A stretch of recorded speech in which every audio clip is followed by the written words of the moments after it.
Ako po si Maria Cristina Yao del Rosario. At ako naman po si Marvin del Rosario. Kami po ay taga Cabiao, Nueva Ecija, 18 long years in Natasha.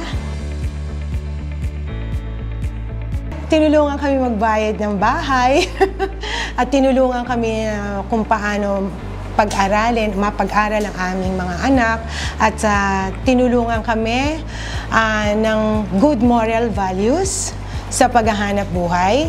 Nung araw, actually 18 years na kami sa Natasha. After a year, naging top 25 kasi noon, yung top 25 pumupunta sa iba't ibang lugar. So, very excited kami every 6 months kung saan kami nakakapunta. Cebu, gano'n sa Pilipinas. Tapos, yung mga international trips, meron din. Nakakasama namin yung mga kaibigan namin. Marami kami naging kaibigan dito sa Natasha at hanggang ngayon, magkakasama pa rin kami. We are looking forward every time na magta-travel kami, local or abroad.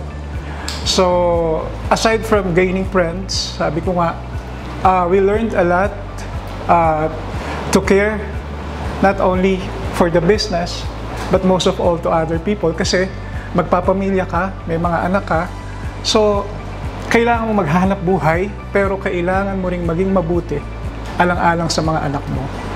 Hindi kayo magkakamali na pilian ng Natasha kasi hindi naman basta pera lang ibibigay sa inyo. Pati nga yung pagiging isang mabuting tao at paghahanap buhay ng mabuti ay ituturo sa inyo ng Natasha. If you want to embark sa business, especially with Natasha, kailangan maging open ka. That's what we need. We need to be open if we want to do business with Natasha. And uulitin ko, Natasha is comprehensive and well-rounded. Hindi ka lang basta sa negosyo tuturuan at hindi siya masungit, tutulungan ka niya. So, if I were you, just go or ask the nearest Natasha member. I am Maria Cristina Yao del Rosario. And I am Marvin del Rosario. Together, let us make your business successful. successful.